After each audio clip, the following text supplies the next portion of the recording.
I'm not sure if you want. Yes. Yeah. So I would like to welcome anthropologist Mark Goodale here in University and in charge. I'm very glad that you came here and that you're going to give us approximately 15 minutes lecture on lithium mining in Bolivia and electromobility and so on. And there will be also some time for discussion, so feel free to ask more questions. And I would like to ask you to introduce yourself before you start the lecture, as you wish. Okay. And, once again, thanks a lot for joining us today. Okay. Well, thank you very much, Carolina, and it's wonderful to be in Ústí nad Labem. I don't speak any Czech, almost no words, so I apologize for that. I'm a professor of anthropology, the chair of anthropology at the University of Lausanne in Switzerland, although I'm not originally Swiss. I'm American, and I grew up in California, and I was recruited to this chair in anthropology in 2014. So I'm not your typical monosyllabic American. I had to learn French, so I teach in French and I work in French, but I write in English and I do research in Spanish and Quechua. And my wife is Romanian, so we speak a little Romanian around the house. I speak just enough Romanian to make a Romanian woman happy, but I have no Czech, so I apologize for that. However, I was invited to be a visiting professor at Charles University in Prague during this week, which was great. So we decided to come to Prague, and my host, who then got COVID, so I actually didn't meet her this entire week. She's in her village recovering from COVID, apparently circulated in various networks the fact that I was going to be here, and I received a note saying that a young anthropologist in the town Ústí nad Labem would like to have me come up from Prague and talk about lithium in Bolivia. And so Carolina Žižková, is that close at all? Am I even close? Oh, yes, Žižková. I got this wonderful email. We had a Zoom. Carolina explained that there is a planned lithium mine, or there's talk about lithium mining in this part of the Czech Republic, which is also interesting. Carolina sent me a number of academic papers, like a good teacher, and I'm sorry, Carolina, I didn't read all of them in as much detail as you would have liked. But I did look at the different articles, so I have a sense of what is happening here. So what I want to do is I want to give a presentation for 40 or 50 minutes about lithium mining in Bolivia, but also about the way in which the search for lithium is part of a broader global policy of transition to, and please welcome, yes, thank you, that looks good, 2 huge coffees, thank you. Wonderful. No, I've already had a coffee. I spilled half of it on my sleeve, so that's okay. So I will on the one hand talk about and show you, based on the research we're doing, because we're conducting research on Bolivia's lithium industrialization process. But also the bigger question is, how does Bolivia's lithium process fit into a global transition to green energy? And I'll talk about that, which of course is the reason why people are interested in lithium here in the Czech Republic. So I'm going to have an outline here. I'm going to talk a little bit about the broader context. What is the broader context that makes the search for lithium so critical, including in Bolivia, especially in Bolivia for the reasons I'll mention, but also in the Czech Republic and in Portugal and in other places. Then I'll spend most of the talk actually showing you what the lithium project looks like in Bolivia. And as you'll see, it's not just about lithium. They also have the ambitions in Bolivia to create a national lithium-ion battery industry and an electric vehicle industry, which is incredible given the history in Bolivia. And then I'm going to end with just a few critical comments about what are the hidden costs. What are the things that we don't talk about when we talk about the green energy transition? And then hopefully we'll have a time for a discussion. Okay, so the first part of this presentation is the broader context. So, where does this come from? Why are people interested in lithium? Why are we searching for lithium? What does lithium mean? And as you know, I'm sure, this is part of a response to the effects of global climate change. So since the Industrial Revolution, very unequally, we've been putting greenhouse gases into the atmosphere. The atmosphere is warming, that's not good. The ice caps are melting, water levels are rising, global weather is changing. There's drought in some places and more rain in the others, in other places. So according to current models, the future of the Earth and humans living on it is not a very good one. There are discussions about how the rising water levels are going to lead populations to move. It's already happening. And to the extent to which the world is characterized by inequality, as it is, the responses, if we don't do something very dramatic, the responses to these shifts in population is going to only exacerbate the conflict. Those countries and places that have the money to sort of protect themselves from the consequences of climate change will do so, and those that won't will be left to fend for themselves. So there's this the problem with climate change. So, what are the responses to climate change? There are a number of things that are being proposed, but what I focus on and what I'm interested in is one very critical response, which is to do something about the causes of climate change and to try to stop those causes. And there are a lot of things that produce greenhouse gases. Factories produce greenhouse gases. Actually, cows produce a lot of methane, which contributes. But in general, the biggest problem has to do with individual mobility. Cars, buses, basically the combustion engine vehicles that you see around out here that are producing greenhouse gases. So, the response is to try and replace combustion engine vehicles of all kinds with a different kind of vehicle that doesn't produce greenhouse gases. And the vehicle that does that is an electric vehicle. So, an electric vehicle is one that doesn't use the combustion engine process. You know, whether it's a diesel or gasoline, a combustion takes place in the engine which produces energy. And when that combustion takes place, it expels the excess gases and they go up into the atmosphere.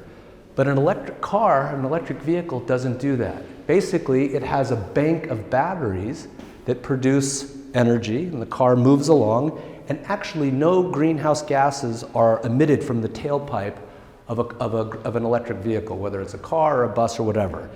Now, having said that, the extent to which an electric vehicle is actually carbon neutral depends on a lot of things. Primarily, how is electricity made in the country, in the place in which the car is used and recharged? So, if you live in a place that produces electricity through coal, that then is used to make the electricity, which then charges the car, then it's not as carbon neutral.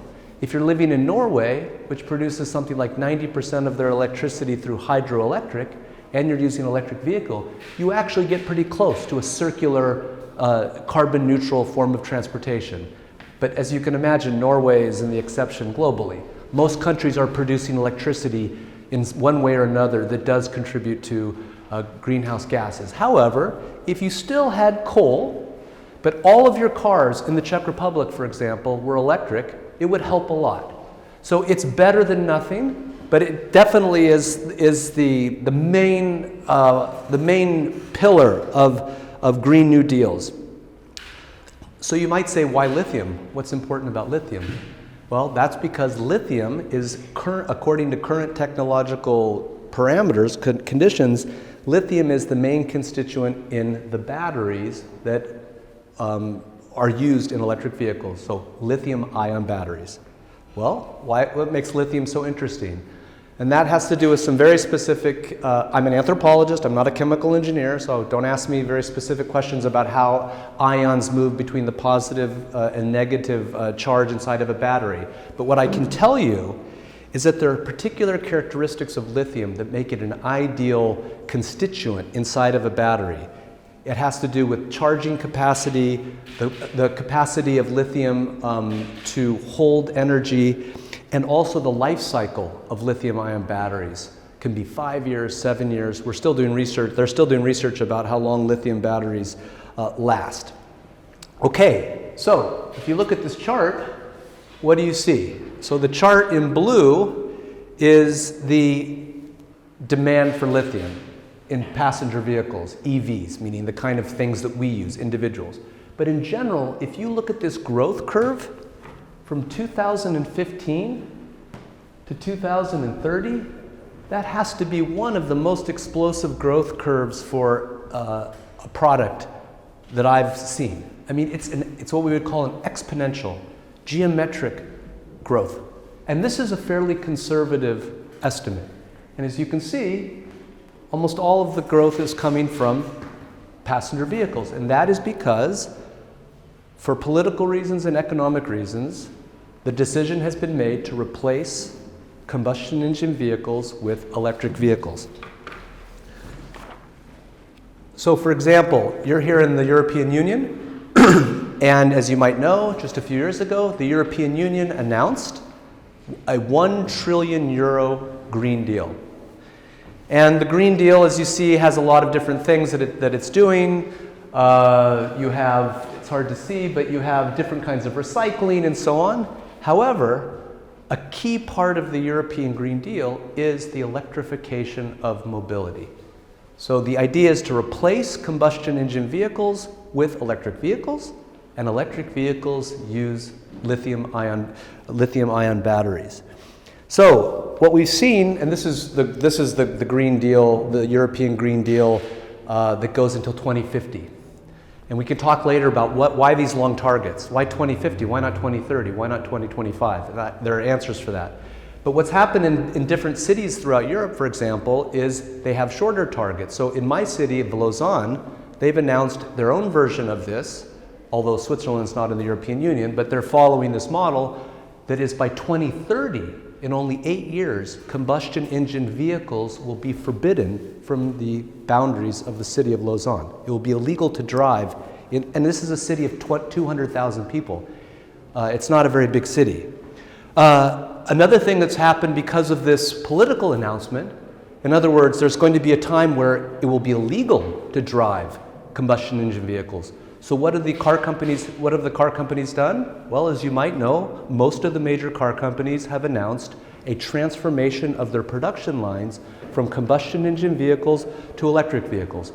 I'm talking about Volkswagen, I'm talking about Audi, I'm talking about General Motors, I'm talking about the other major Saab, and of course there's Tesla, which is already an electric vehicle company, which I'll mention in a minute. I actually don't know, Skoda is a Czech company, is that right? Skoda? If I'm pronouncing it? So they're together? Skoda is part of the Volkswagen group? Okay, so Skoda will be part of that announcement. And I have, each of those companies have different dates, and I think Volkswagen, it was like 2035 that they've announced that. And it's all electric vehicles or almost all electric vehicles. And why is that important? Because when the car companies responding to the political pressure start to transform their lines, it takes years to transform their production chains. It's not something that you can just decide for political reasons and then change a year later. So when the car companies decide to start making electric vehicles, that's it. That means the demand for lithium and lithium-ion batteries is going to skyrocket. But what about Tesla? Tesla, there's a way of talking about companies, their value. It's called market capitalization, or in English we call it market cap. Market capitalization is just a function of the value of a company, its assets, divided by the number of shareholders.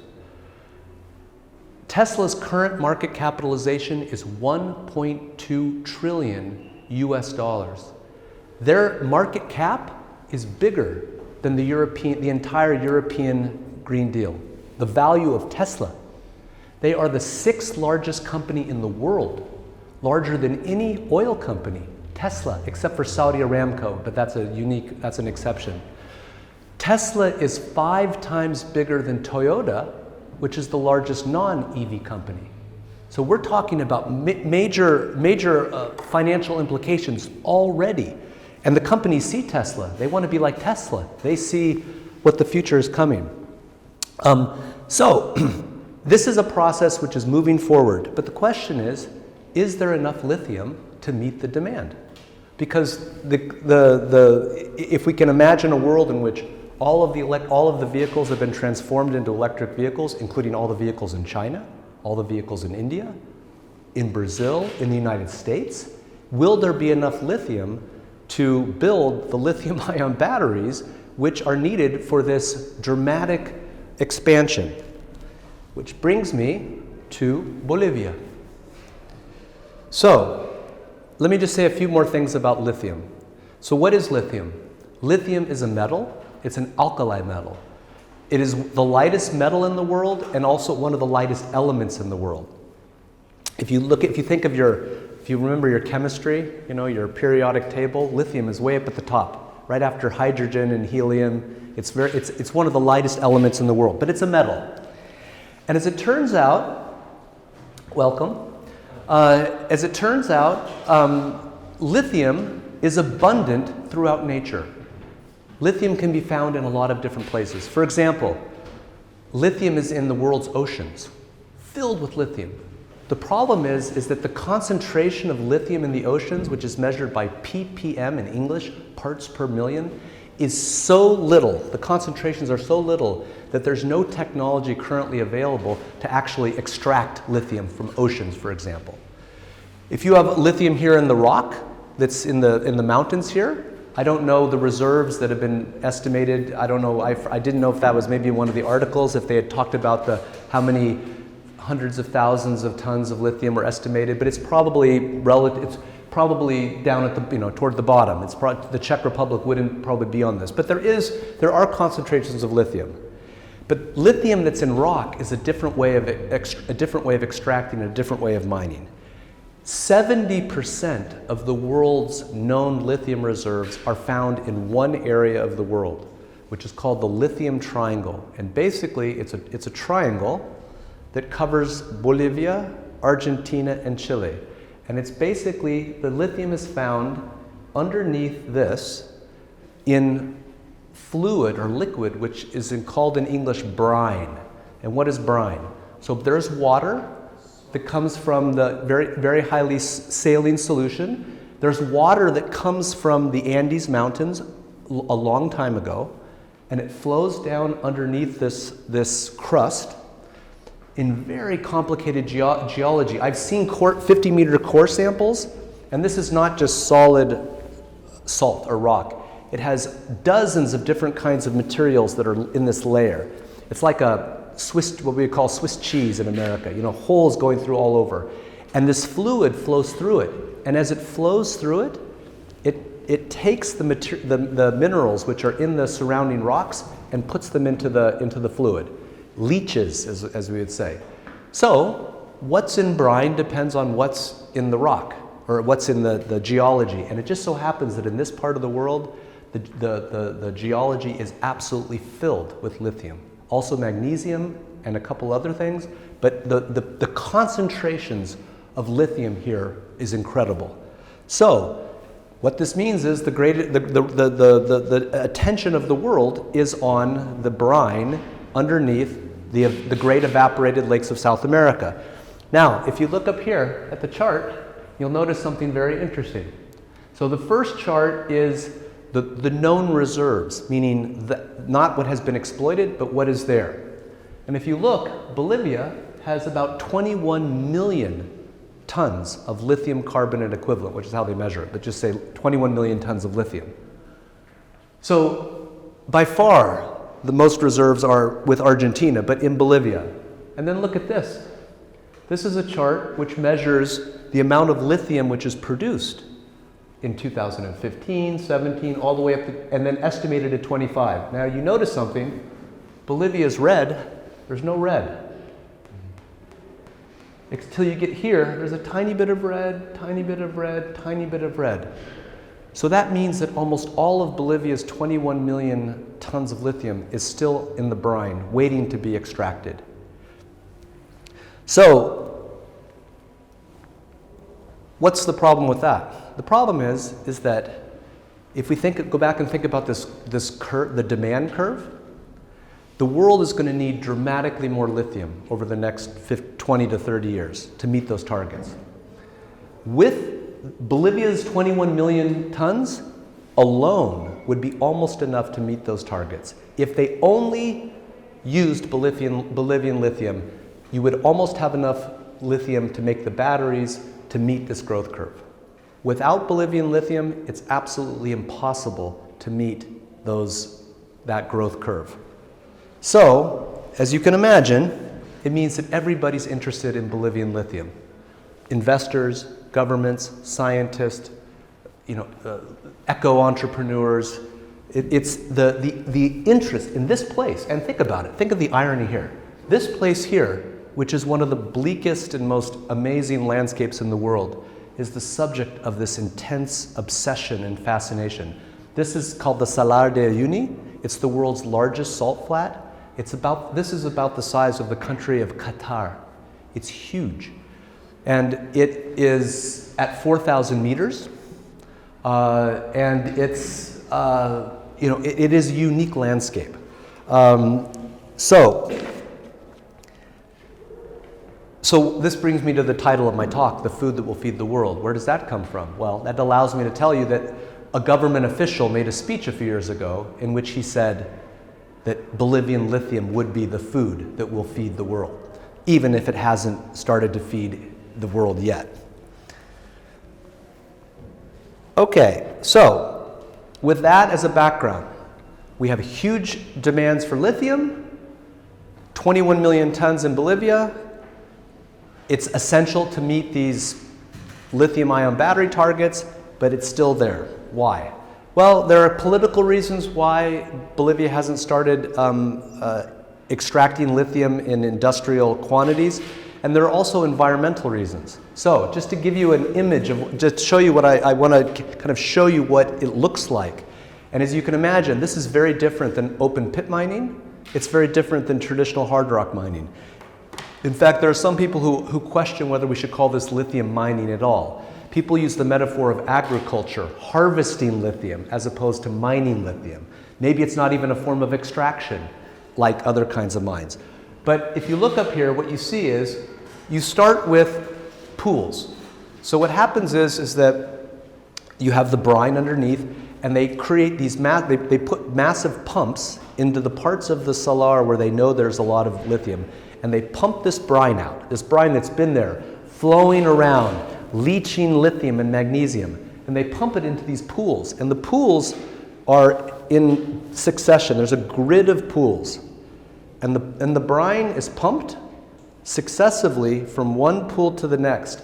And as the brine is being pumped, the water, the H2O, is evaporating. So the brine is becoming more saline, more condensed, more dense, until it actually completely evaporates. Eventually, the water will evaporate and you're left with salt.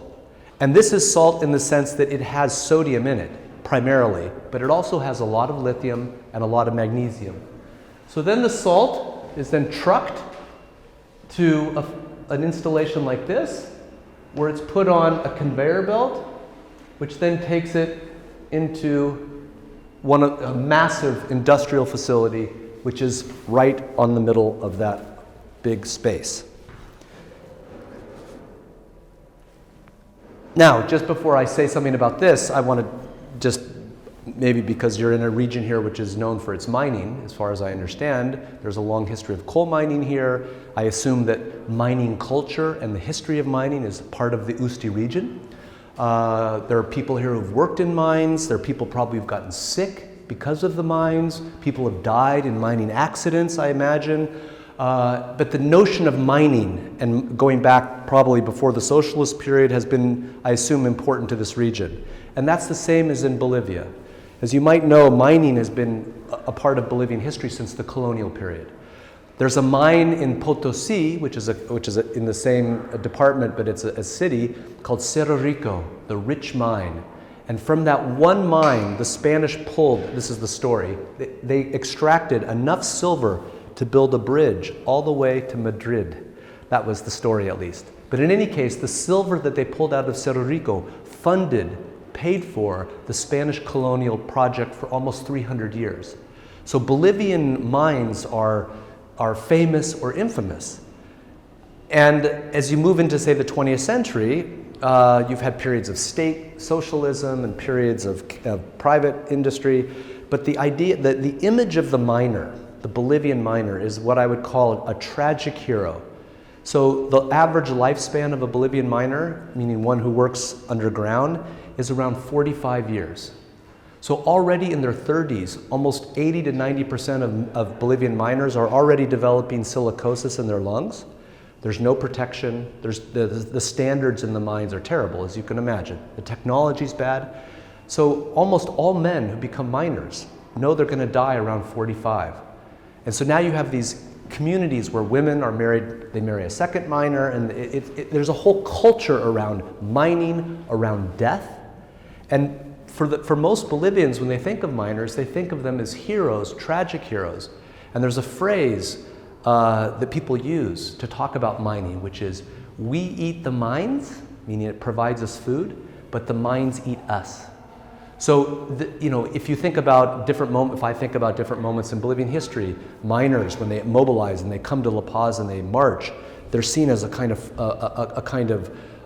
heroic, tragic group who is going to die in their 40s, but who do an activity which is essential for the economy of Bolivia.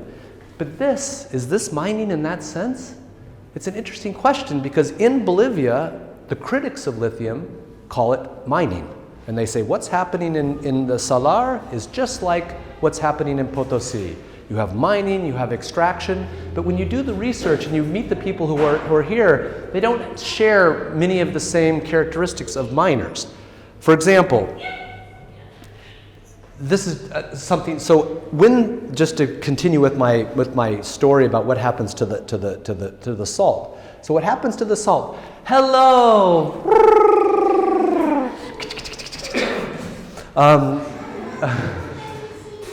So what happens to the salt is it comes up into this process, and it largely becomes a kind of automatic process. In other words, it's not the salt goes through a series of processing, and the goal is to purify it, to take out the salt, to take out the magnesium, because ultimately what you want to end up with is what's called battery-grade lithium. And battery-grade lithium requires it to be at 99.5% or above. So, but as you can see, this is a screen where there were two engineers sitting here, two people, and they were monitoring the process, and basically that is what mining looks like. It's sitting and monitoring the process of purification.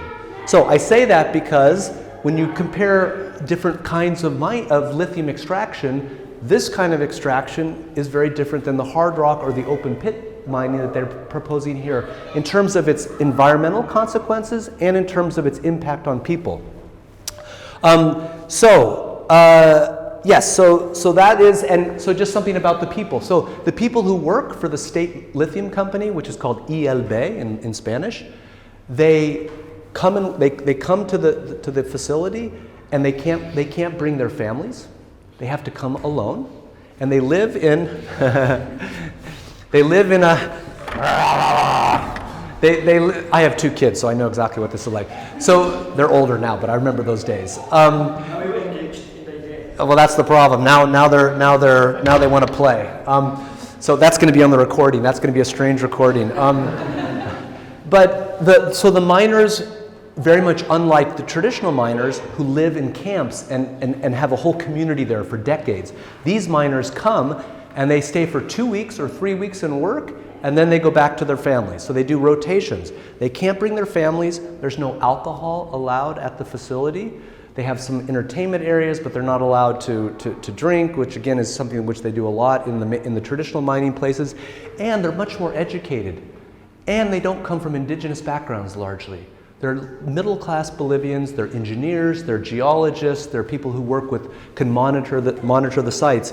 So it's a very different kind of world, let's say.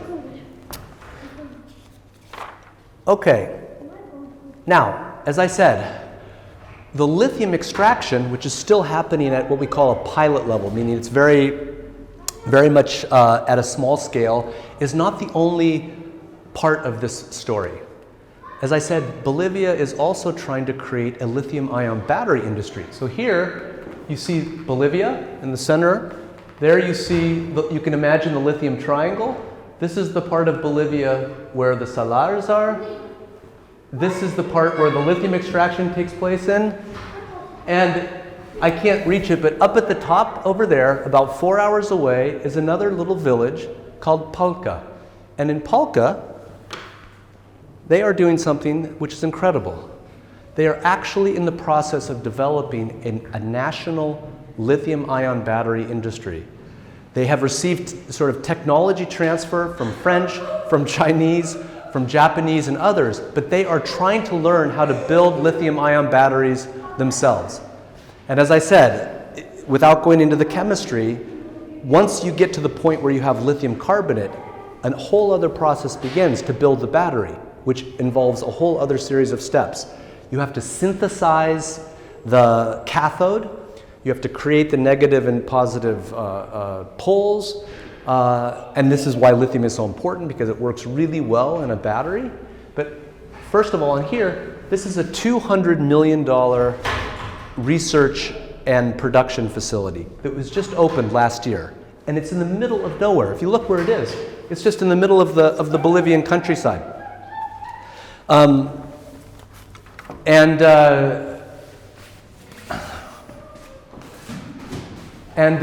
Over here, what's happening is, this is a scientist, a Bolivian scientist, who is analyzing the salt crystal. Because what happens is, in order to ensure that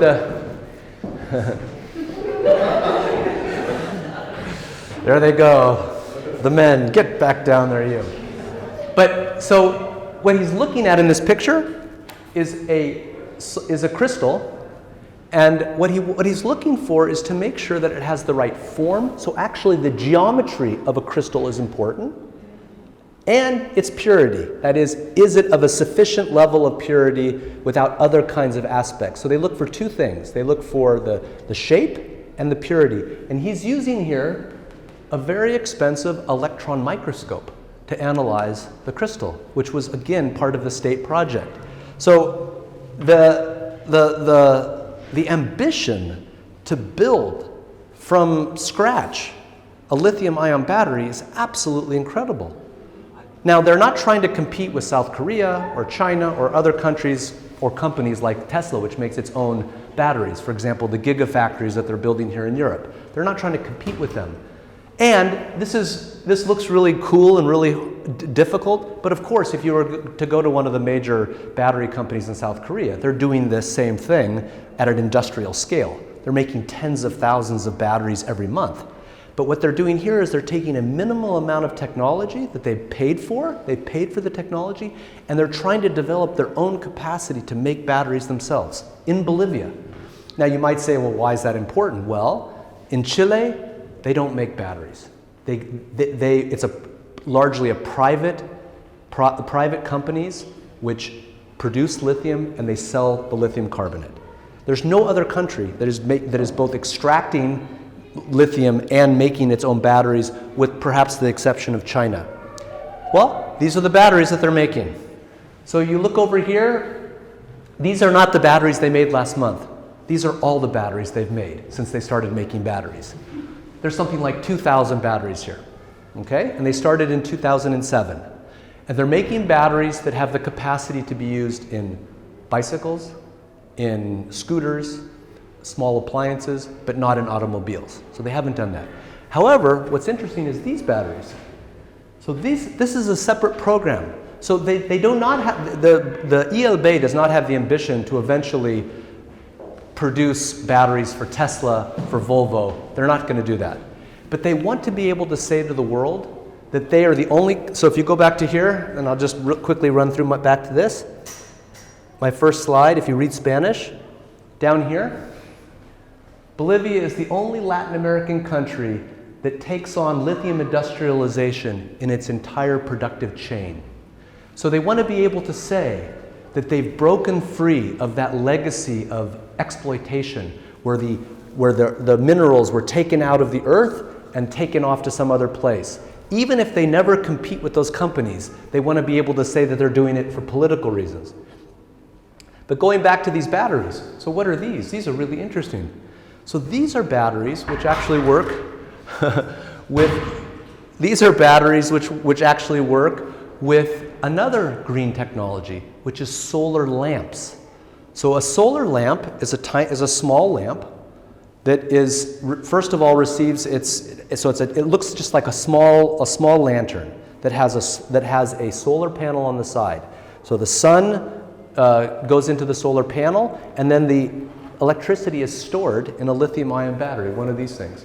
So these are meant to be connected to a solar lamp. And you might say, well, why is that interesting? Well, that's not part of the global market. That's not part of the things we're talking about. But in many parts of the world, in rural areas, for example, the absence of lighting is extremely critical. For example, women in Africa who have to walk to wells at night to get water and are subject to sexual violence. Studies show that if they have flashlights or some kind of lighting, it's less likely that they'll be attacked at night. Or in the small house, to be able to light up the house, to be able to cook in a safer kind of way. So it turns out that when we talk about solar panels, because I have a colleague who works on solar panels and works on this technology, most solar panels are used not on big houses in major cities in the global north. They're actually used in small lanterns throughout the so-called developing world. So the company, which is a state-owned company, is making these batteries to be given for free as part of a state project to villages throughout the countryside. So again, it's lithium-ion batteries. They're building the lithium batteries themselves, not at the level that can be used in cars, but they have applications. Okay, and then the final thing I want to tell you about, which is also fascinating, is the third part of this story, which is Quantum Motor Company. So what is Quantum Motor Company? Quantum Motor Company is not only the first electric vehicle company, EV company in Bolivia, it is the first electric vehicle company in all of Latin America. It's a small company owned by two friends who went to school together. One is an engineer, the other is a lawyer. They have some shareholders. It's a private company.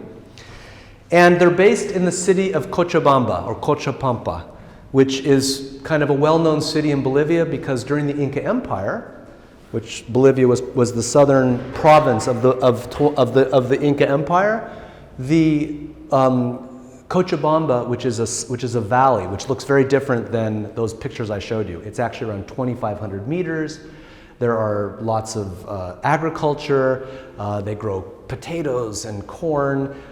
It was the agricultural heart of the Inca Empire. So the Inca Empire was called Tawantinsuyu, which means the union of the four parts. Cusco was its capital, and down here was Antisuyu, the southern quarter, and that was the part that provided the food and agriculture for most of it. And Cochabamba was the center of that. Cochabamba is also famous for making chicha, which is corn beer. If any of you have traveled in the Andean countries, you probably drunk chicha. You probably had a headache the next morning. It's beer, but it's not like the kind of great beer you make here in the Czech Republic. It's hard to drink, but it's fermented corn.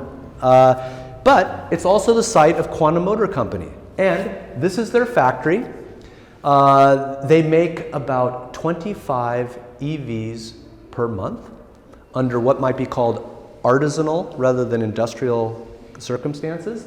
This is an example of one of their EVs, the E3. Just to give you, by comparison, Tesla is currently making around 76,000 EVs per month. They make 25 EVs per month. And that gives you a sense for why Tesla's market value is $1.2 trillion. If you take that 76,000 and multiply it by 60,000 euros and multiply that by 12 months, you get into the billions pretty quickly. Their new EVs cost around 4,000 US dollars. So a little less than 4,000 euros, say 3,800 euros. And they're sort of peculiar. They're small cars. If you've ever been in what's called a smart car, you know, this is I think it's a German-Swiss company called Smart. It's about that size. It has a capacity of about 50 kilometers before it has to be recharged. And, very ironic, given what we were just talking about, it doesn't use a lithium-ion battery. It uses a lead-acid battery. So I don't know if they have golf courses around, maybe there are golf courses, but you know, golf carts, these little electric cars you drive around a golf course or somewhere. That's kind of what that's like. 50 kilometers, it goes pretty slow, and it doesn't use a sustainable rechargeable lithium-ion battery. It uses a rechargeable lead-acid battery, which is not part of the response to global climate change. It's part of the problem, because lead-acid is extremely toxic, and of course most of the batteries in the world are lead-acid, and of course most of the batteries in your cars are lead-acid, a 12-volt lead-acid battery. Which what does a battery do in a car? It doesn't make the car go, it just turns the car on. Once the car gets turned on, you have something called an alternator which produces the electricity. But in any case, it uses a battery that has that capacity. A little 12-volt lead-acid battery. And what's interesting about this is you might ask, well, I thought you said that this is part of the story. It is, but it's part of the story that complicates the story. In other words, it's not a clean story of Bolivia's producing lithium and batteries and cars, and it's all part of this wonderful story. Here, in fact, Quantum is a private company that doesn't have any connection with the Bolivian state, and most importantly, doesn't want to have anything to do with the Bolivian state. Why? Because they don't trust the state to be part of their project. They're private capitalists who are engaged in this innovative industry, and they're making cars not. And the CEO is a guy called Carlos Soruco, and I asked him, how does quantum fit with climate change and with green technology? And he said, well, we don't really see our EV company as part of that process. They describe those cars as micro-urban mobility. In other words, what their business model is: keep your car, and he himself goes to work in a combustion engine car. He doesn't drive these things when he goes to work. He has a normal car, let's say, or a combustion engine car. But if you're in the city and it's hard to drive around and you want to save money, use one of those. If you want to go do grocery shopping, you pull in, you do grocery shopping and go back. But his vision, or the vision of the company, is that carbon mobility will continue, and people will hopefully buy these as a more efficient way of getting around the city. So again, it complicates this. It's not part of the story, which is why anthropological research is so important, because when I first learned there was an EV company in Bolivia, I assumed it was part of this grand, coherent plan. And then when you do the research, you find out actually it's not so clean, it's not so simple. Okay, and so the very last thing I want to tell you before I reflect more generally about some of the issues of green energy is this. This is the latest story. So I mentioned that there are some issues with evaporation, harvesting, or mining in Bolivia. And the main problem, I think the main thing which explains why those 21 million tons remain there is because it rains in the Salar de Uyuni. And because it rains, it makes it very difficult to have a proper evaporation process like in Chile. Because in Chile, where they have this 40-year-old lithium industry, it's in the Salar de Atacama. And the Salar de Atacama is the driest place on the planet. There are whole segments of the Salar de Atacama where they have not gotten 1 centimeter of measurable rain in about 450 years, since they started keeping records in the colonial period. It never rains. And it's interesting why it never rains, and actually climate change is changing that question. But for now, so that means that in Chile they can evaporate their pools for 12 months of the year. It's just a constant process, evaporation, evaporation, evaporation. In Bolivia, for about 3 or 4 months of the year, they get rain, so there's no evaporation.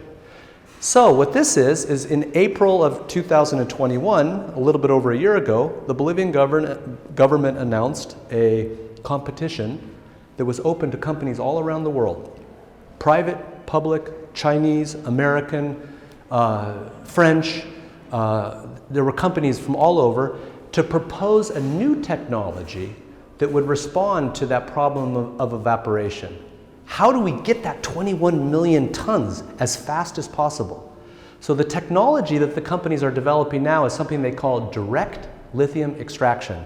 And I'm telling you, this is very new, so you guys are getting the very recent information about this. But basically what that is a way of taking the brine and putting the brine into big tanks, so it's still going to take place on the salar, but instead of evaporating the brine, they use a chemical bonding process and they draw out the lithium ions. So there's a chemical that they're going to mix into the brine, which will specifically pull the ions out, and then that can be then directly converted into lithium carbonate without having to go through the evaporation process. And it's interesting because the two companies that are the closest to getting the, and I have an email from the CEO just on the train. He invited me to come with him to Bolivia, and I'm thinking, oh my God, I can't go down to Bolivia right now. But one of the companies is based in Austin, Texas, and the CEO is someone called Teague Egan. Now that might not mean much to you, but I have never heard of that in English. Teague, what the hell is Teague? And it makes me think that his real name is John Smith, but he changed his name to Teague to sound more like Elon Musk. Because that is not a common name either. I've never really met an Elon Musk. So it seems to me that people who want to be eco-entrepreneurs need to make up these crazy names to make them sound more unique. However, his company, which was founded, is one of the competitors, but the other one is called Liliac. And who is Liliac? Well, Liliac was founded just last year by Bill Gates, one of the wealthiest people in the world, specifically to compete for this project in Bolivia, direct lithium extraction, which means that if Bill Gates is getting involved, it means that those 21 million tons of lithium in Bolivia have now become the object of attention for global investors around the world. So the results of this are going to be announced in the next couple weeks. Okay, so let me conclude. So I've told you a story about climate change, about why lithium is so important. I've explained a bit about why lithium is used in batteries and some of the processes in Bolivia. But let me end with some more, let's say, critical reflections. We step back. What is this so-called green energy transition? What happens here? And I think the first thing that I've noticed is that comes back to the issue of electric vehicles, the electrification of mobility.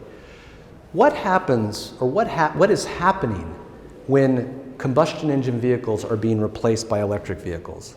What is brought in and what is left out? Well, the main thing that's brought in is that the future is being fixed. It's being set for the next 30 years around what? Around cars. We drive cars now. So we're going to keep cars as the main source of mobility. They're just going to be electric and not combustion engine. So, but what does that exclude? It excludes a discussion about mobility itself. How about a response to climate change in which cars themselves, mobility itself, undergoes a revolution? Maybe bicycling, maybe we don't, we do other kinds of things, public transportation, and we just eliminate completely that form of individual mobility where every person has the right in the car and drives. And I come from California, so I come from a car culture where when it was to be a young American when I grew up, you have a car at age 16, and that was a rite of passage. And then, of course, you have everybody who has cars on the highways, and they're producing a lot of pollution, and there's a lot of stress. And now everybody has guns in the United States, so there's an accident, and now they're shooting each other. It's crazy.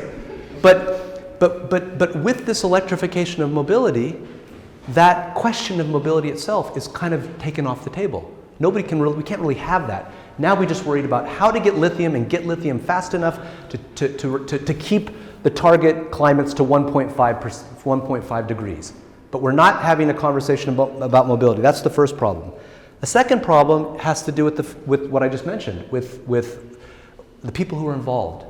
We live in a world that's dominated by global capitalism. That's just a fact. The dominant global political economy, the only global political economy after the end of the Cold War, especially after 2008, is capitalism.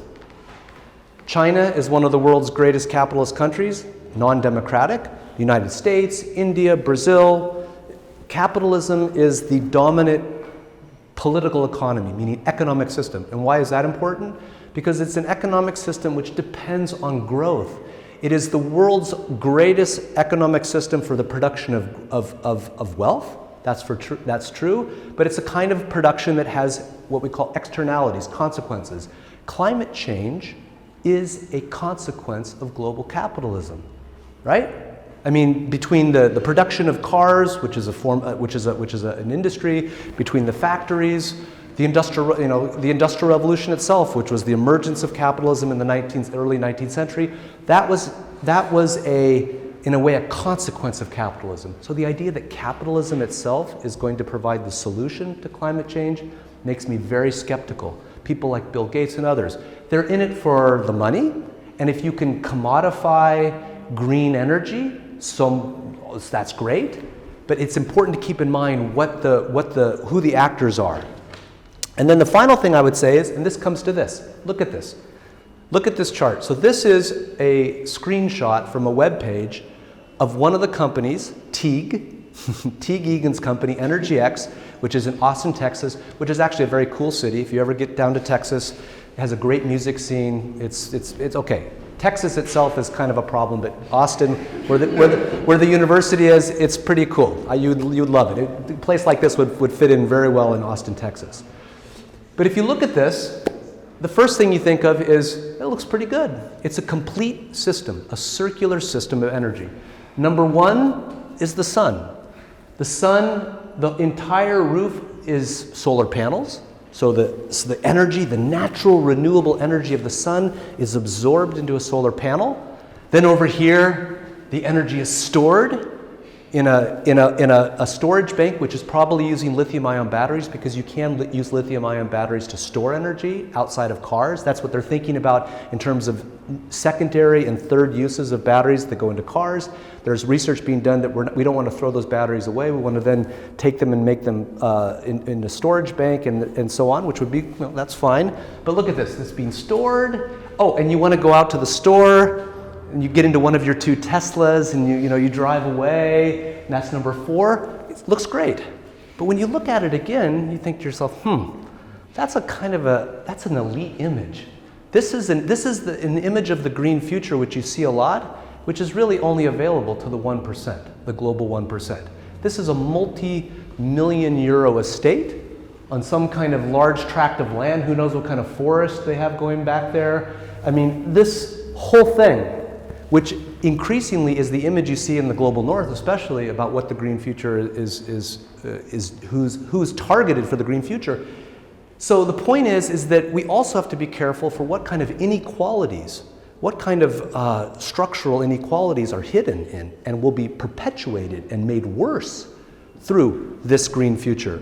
Now, if it turns out that the future is more like the E3, those little $3,000 cars, okay. But this is the kind of future that interests the investors.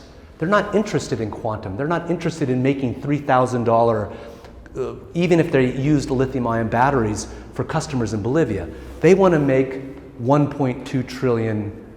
They want to earn, and this is the kind of future I think that is sort of not hidden. I mean, you would say, what kind of inequality is hidden? This is not hidden. This is in plain sight.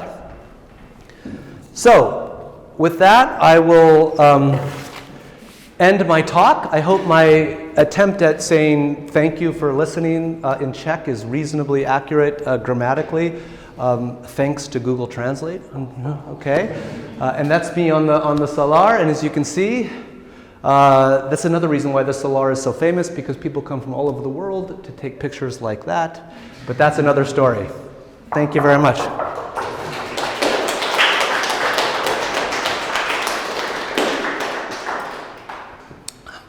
So I would love to hear your questions, comments. I can, if you have anything to tell me, for example, about what's happening here locally, I would really love to hear the comparative perspective about potential lithium mining here in the Czech Republic, or if you have any questions about Bolivia. Yeah.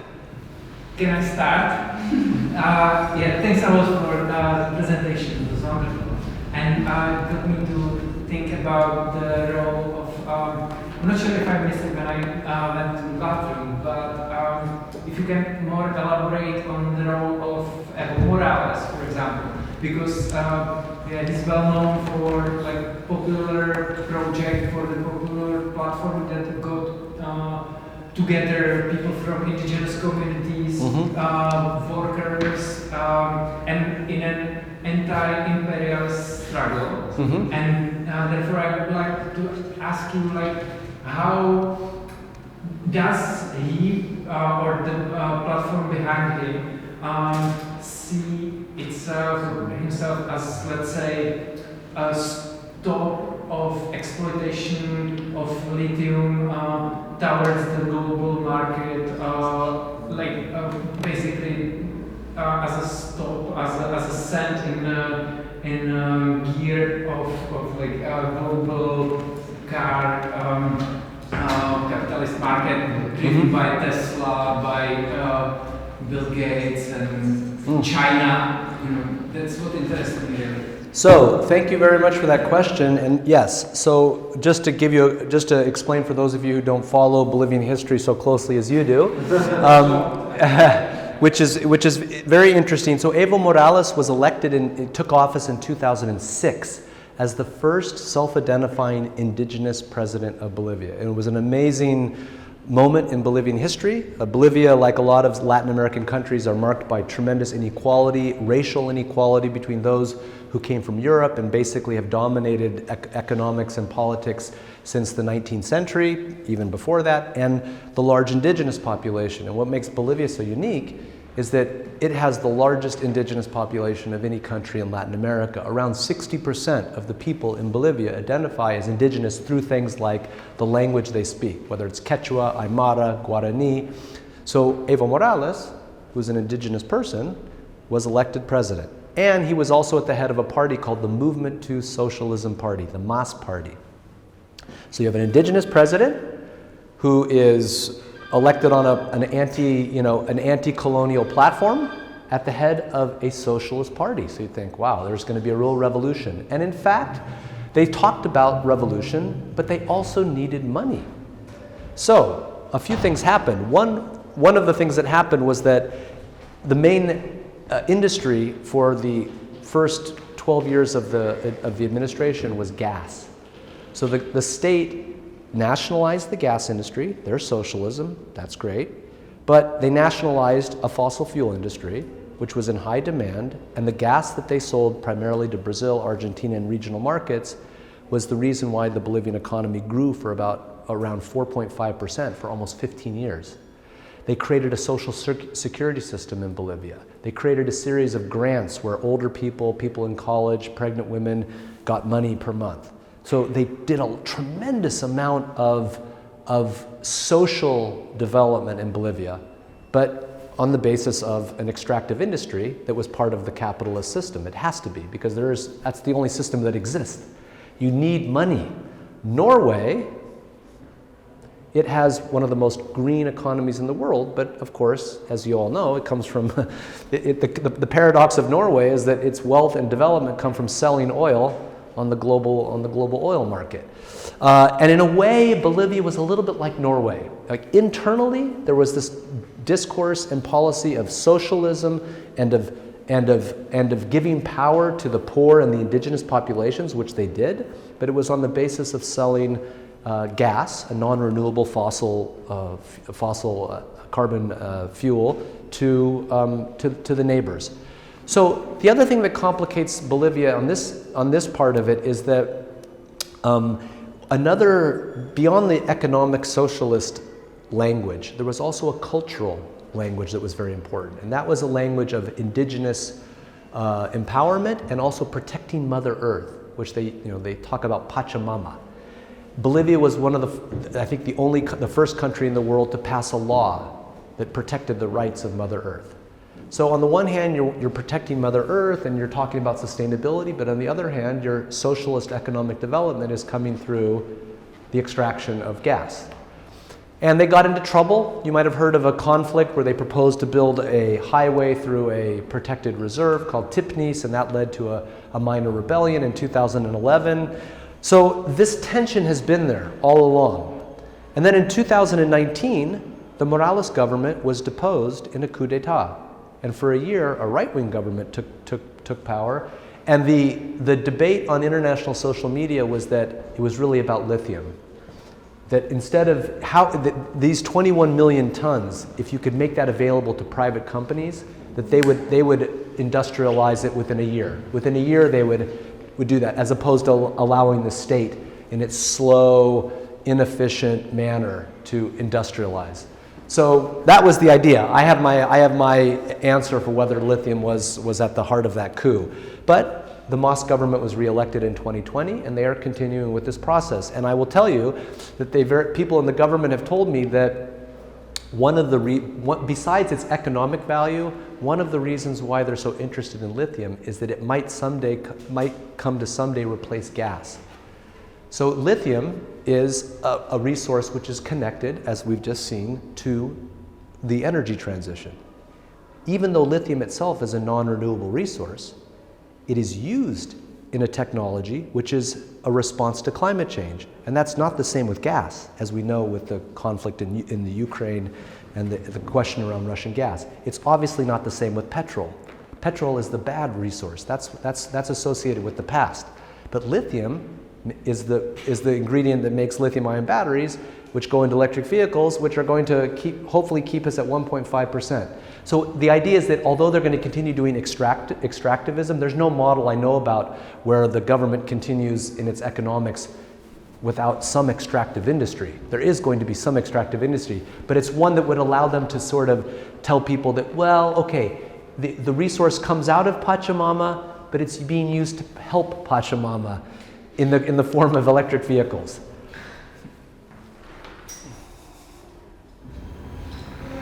So they do not problematize that they will just sell it to the global car companies? No, I mean, it was interesting because this person who said the food that will feed the world is Alvaro Garcia Linera, who was the former vice president, and he actually was a strong critic of the critics of extractivism. So what he says is those people who criticize Bolivia for extracting gas are trying to impose what he calls colonial environmentalism. Basically this idea that Bolivia played no role in climate change. None at all. But the world wants Bolivia to keep its resources in the ground and not develop the Amazon, for example, because the Amazon is the lungs of the world. So you in the first world, you created the Industrial Revolution, you created climate change, and now you want to in part by pulling resources out of countries like Bolivia, and now you want to recolonize Bolivia by keeping us poor and not developed. That's the critique. So it's really, it's a strange kind of mix of nationalism and socialism and anti-colonialism, and it comes together in a kind of complicated mix, definitely.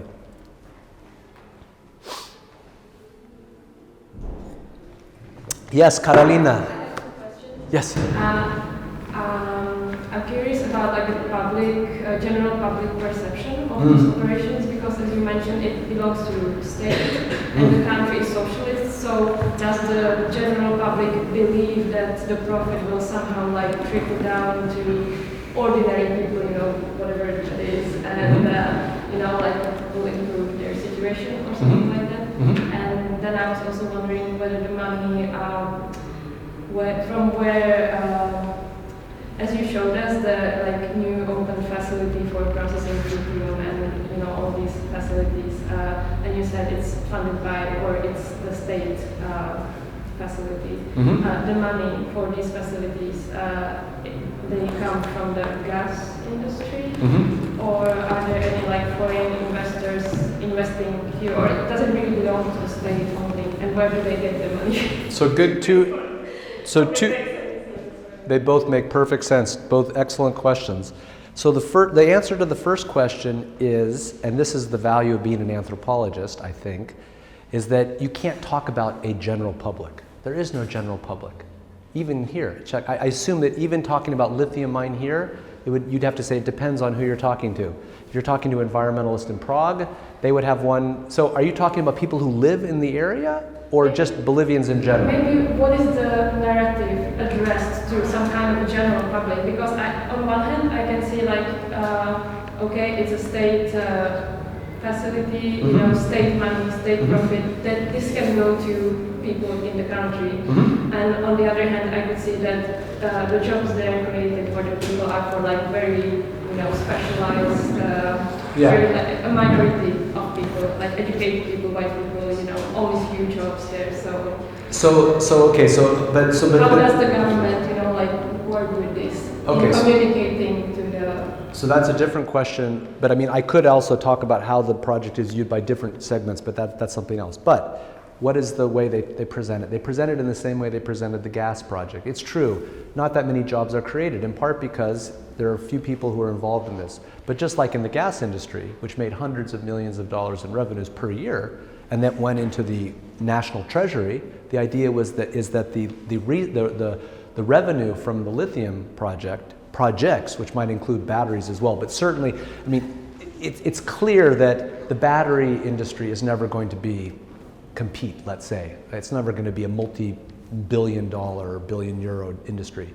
But when they start extracting and selling the 21 million tons of lithium over the next 30 or 40 years, that could, according to the calculations, that could far outweigh the current revenue for gas. So the idea is that then is going to be, and of course lithium prices, I don't have a chart, I have a chart there that shows lithium prices are going like this, right along with the demand. So the idea is that will be used to continue the process that started in the first Morales administration, what they call el proceso de cambio, the process of change, restructuring the economy, making it more egalitarian, undoing the legacy of inequality that came from, you know, the colonial period. So that's the story that's being promoted. So they don't try to promote the project by saying what kind of benefits it'll bring to the people in the area, in part because there are very few people who live out there. I mean, if you look at that, there are some small villages, but very small. And Uyuni, which is the biggest city, they have a parallel economy, which is tourism. So we're also doing research on that parallel economy where we're interviewing guides, the people who take people out onto the salar. And the other thing I should mention about the salar is, what's interesting is that around 1998, the Bolivian government, to anticipate what was coming, they declared the brine something called a fiscal reserva. So it's basically the brine, all of the brine that is underneath this massive belongs only to the Bolivian state. Even though in the area you have multiple departments or what would be the equivalent of states and provinces, and there's lots of jurisdictions on top. But underneath, that doesn't belong to anyone. It's basically the property of the Bolivian state. So that's the answer. That's the answer to the first. It's being promoted as a public good, basically. And your second question had to do with. Well, how did they fund it? Yeah. So the funding comes. And whether it's like completely state-owned or if there are any like foreign private investors involved as well. Exactly. So since the Morales administration, they've been very clear that this is going to be a state project. ELB, which is a state company, is a state lithium company. Now, they enter into contracts with foreign companies to transfer technology. And for example, there's one major Chinese state company which is building the major industrial facility, which is going to look like the one I showed you. It's a second one. And in fact, China has been intimately involved in Bolivia. You might have heard of the Belt and Road Initiative, this project that China has to expand its influence by investing. And a couple things I'd say about the Belt and Road Initiative. First of all, it's not just in Asia, Southeast Asia, and it's not just in Africa. The Chinese are deeply involved in Latin America, and they've been involved in Bolivia for at least 20 years. So they provide financing for various things, but not ownership. So ownership remains with the Bolivian state, but they get, a multi-$100 million contract, but they're not in it for the money. Like China doesn't need a $200 million contract to build a lithium mine. They need the lithium, that's true, but they want political power. So, but in terms of the financing, it's been very important that it comes from the Bolivian state, and they're using the revenues that came from these 15 years of gas exploration to finance the construction of the lithium project. Yes? Yeah, I have it's a very basic question, but I'm very new to this topic. Yeah. If I understood it well, the damages or like the environmental damages are not that huge when we talk about lithium mining, like when you compare it, for example, to coal mining like here in northern Bohemia. Could you compare it to the lithium mining in Serbia and other part of countries that are maybe a bit closer to our like context? If we talk about mining, because for example, I don't know much about what does it mean for our mountains where the lithium should be mined. Like, what are the consequences, like environmental consequences? Mm-hmm. So, in terms of I don't want to give the impression that there are no environmental damage. There is, and we know there is because if you look at Chile, which has been engaged in evaporation lithium mining for 40 years, there is environmental damage. What is the environmental damage? Well, the first thing is that you need water, because the brine cannot be used as you would use fresh water in the plants. The plants themselves use water to do different kinds of things, to run machinery and to get rid of waste. So they need a lot of water, and you cannot use the brine as the source of the water because the brine is the material that you're processing. So you're in the driest place in the world with no rainfall, and you need a lot of water. What do? So in Chile, for example, they pump water from the ocean in large, they desalinate it and they pump water. And to the extent to which there are rivers on the other side of the Andes, which are say 100 kilometers away, they can take water from those rivers. So their communities naturally are living where their source of water. Any water that can be found within 1,000 square kilometers is being used in the lithium project. And that means the communities that are there are affected. And in Chile, there are more communities. The indigenous people there are Mapuche, and they're part of the resistance to the lithium project over the years. The problem is that the lithium project was started in Chile by a military dictator, Pinochet. And so resistance was futile, as you would say. I mean, there's resistance, but it could be easily overcome by the government. In Bolivia, a couple things. First of all, there is more water. There's rain, as I said, but still it's extremely dry. And so yes, water is a potential problem. There's one community called Rio Grande, which is the Great River, and that's because there is a river called the Rio Grande, and that's what the Bolivian state company has their eyes on, is the Rio Grande. They're planning on using the Rio Grande as their main source of water, which means that this town is going to lose its source of water. There's also some environmental damage. When the evaporation pools, it produces waste. What do you do with the waste? But in general, I would say the environmental impact compared to the kind of mining you're talking about is not as significant. Why? Because, well, there are two kinds of mines. There's the hard rock mine where you go under the ground, and they usually use that when the material is too far from the surface. But when geologists find what are called veins of minerals, which are relatively close to the surface, just for economic reasons and efficiency reasons, that's where you have open pit mining. They do that even though it's tremendously destructive to the environment. I mean, an open pit mine creates so much damage in so many different ways, but it's just efficient to do so. You make a huge, in fact, here in town, you have a rock quarry, right? That's a kind of open pit mine. That's because the rock is close to the surface and it just makes sense to open it up. And then they create these steps. And in Bolivia, they have one of the world's largest open pit silver mines, which is 60 kilometers from the Salar. And they just go bigger and bigger and bigger and bigger until pretty soon you found all the silver or all the zinc or all the lithium or whatever it is. And then what do you do with this huge hole in the ground? That's a good question. So in Europe, in Germany, for example, where they have a lot of former open pit mines, they fill it in with water and they create a kind of recreation dam or something like that. But it turns out that water, no matter what they do, is always too toxic to swim in. It's just, it's just this massive toxic lake, basically. And then, of course, the damage to all of the surrounding vegetation. So it's enormously damaging, Less damaging than climate change? It's a good question. If that's the cost of producing lithium, it will then be put into lithium-ion batteries, which will be part of the replacement of vehicles, even though it means that some indigenous communities in the Salar lose their water. This is one of those compromises we might want to be talking about. But yeah, so I would say that that's if I understand it correctly, they're proposing an open pit mine. Is that right? I think I read that. Here in Usti, or for the lithium mine. Or in Well, there are two types of lithium sources. Yeah. And one place they want to mine underground. Okay. Not a huge open pit mine as the coal coal mines. Yeah. And the second option is that there are some there's some waste material in the tailings, and they want to reprocess this material and extract the lithium that is there. It's from former mining. And that might be actually less environmentally damaging to use the tailings. And again, why are they interested in that? Do you have a question? Yeah. It's also the benefits of the mining, because we have here on the north of Bolívia also the lithium. I'm a little bit skeptical about the government, how they will grasp this opportunity.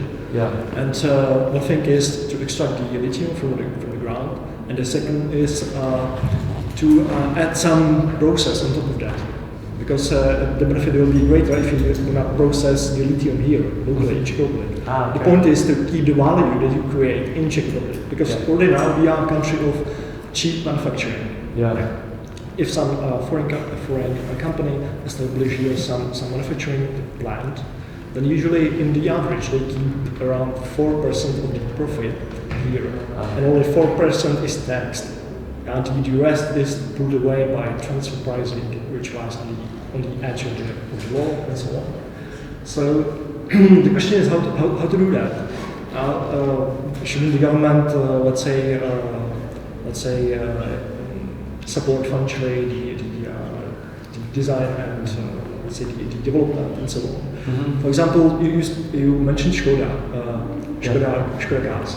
In 90s, the government knew that the Škoda is, let's say, technologically not developed enough in order to be able to compete with the Western car manufacturers, because the 40 years long communism destroyed the company, let's say, and they sold it to Volkswagen. But under the condition that the development center will stay in the Czech Republic. Because if you have this work with high added value, you can have the people have bigger salaries, the people needs to get educated. The company produces educated people by itself. So the question is how to do it. We don't want to get, let's say, experience the same like in the past, where you are making the coal, but actually there are only little revenues for this area, which suffers due to mining. Well, just to go back to this, this process, I mean, and I guess I need to read that a little more closely. The controversy over the Australian company, which wants to have, I guess, an ownership interest in the extractive process. I mean, that changes things a lot. If a foreign company actually owns the mine or has a concession, not owns it, but has, let's say, the right to extract lithium for 50 years, then then the only benefit that comes here are the jobs, the Czech workers who are going to be working. But then you have and of course they're going to pay royalties, they're going to pay taxes, but other than that, almost, as you say, almost all the wealth goes out. So under those circumstances, it's almost impossible to imagine how to, you could have part of the agreement, train Czech engineers in lithium mining and so on, but the actual revenues, if it's a concession to a private company, it's almost impossible. The difference here is this is taking a lot more time, but this is a state company. They're learning they're eventually going to produce bags of lithium carbonate, just like they do in Chile, just like they do in China, just like they do in Australia, which then can enter the global market. Or some of it will be used to make batteries in Bolivia, but it's going to be sold on the global market. So I think the thing about how to keep the value, You know, why would different, I assume it's different Czech governments. There's not one Czech government. I assume that there are different policies depending on which coalition is in power and so on over the years. Why would they do that? Probably because the worry is that it would be really difficult to develop an indigenous, local, national industry where they could create it. But if they could do it in Bolivia, they can do it in the Czech Republic. You know, well, I mean, you need the political will. I'm sure that the, you know, which is probably what's lacking, is the political will.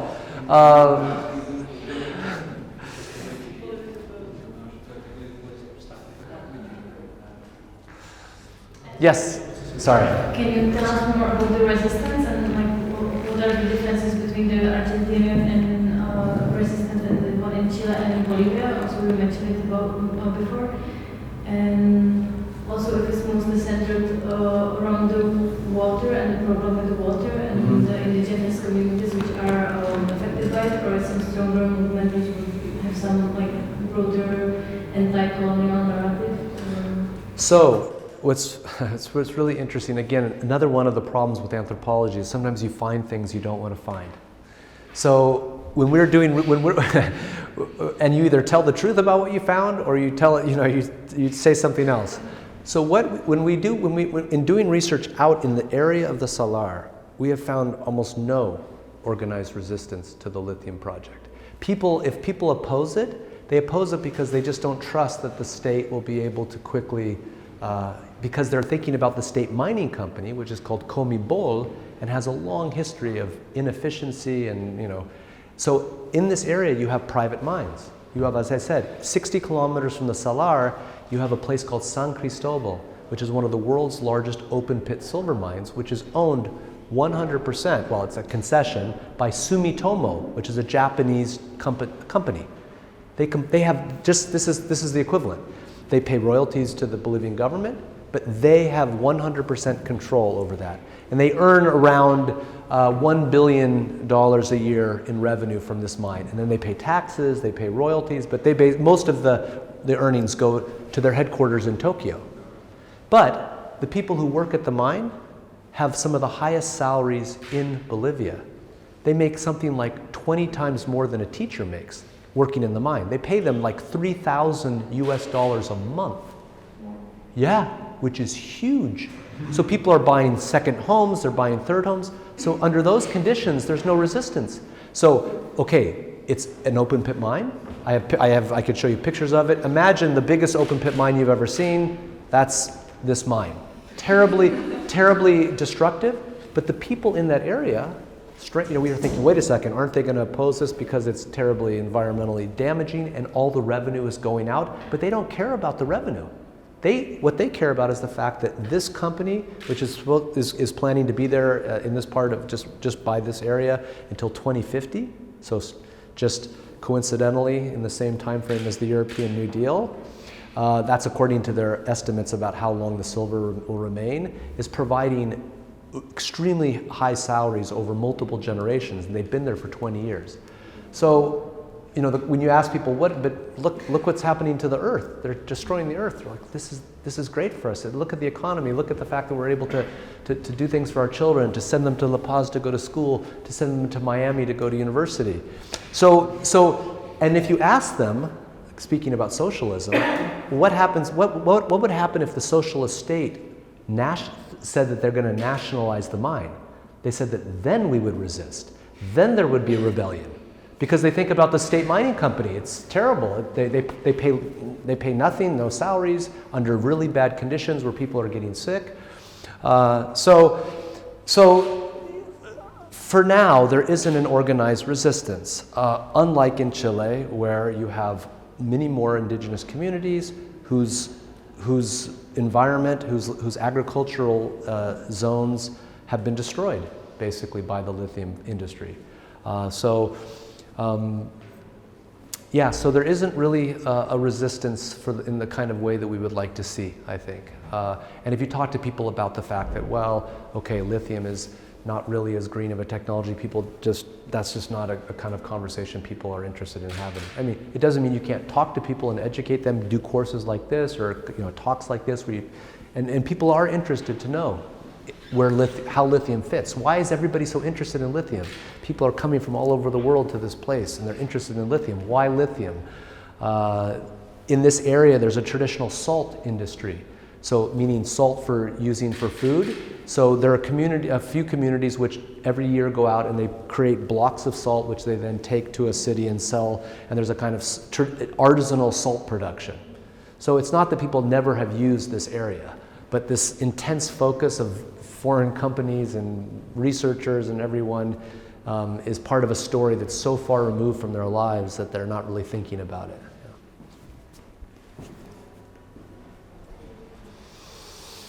Other questions? Yeah. I was wondering whether you're calling this type of mining harvesting is like a discursive tool to hide the environmental cost, or whether this comes from like technical terminology, because you said they call this harvesting, So they don't call it harvesting. This is actually it comes from the academic literature. People who study lithium who are analyzing the discourse, the language, how people talk about lithium, say that it would be better not to use the language of mining, which is used locally, but to call it more like harvesting because it doesn't have the same characteristics of mining. This is coming from the there are a number of geographers who work on lithium in the UK who have articles who say that a language of harvesting is more appropriate. But for me as an anthropologist, I want to know how they talk about it. How do they talk about it? That's what's more interesting. And they use mining, in part because the State Lithium Project, the company, is in the Ministry of Mining and Hydrocarbons. So the government itself put the State Lithium Company in the ministry which handles the gas and the state-owned mines. And yeah, so that's an answer to that. Well, thank you very much for your time. It was really interesting, and good luck. This is coming to your neighborhood,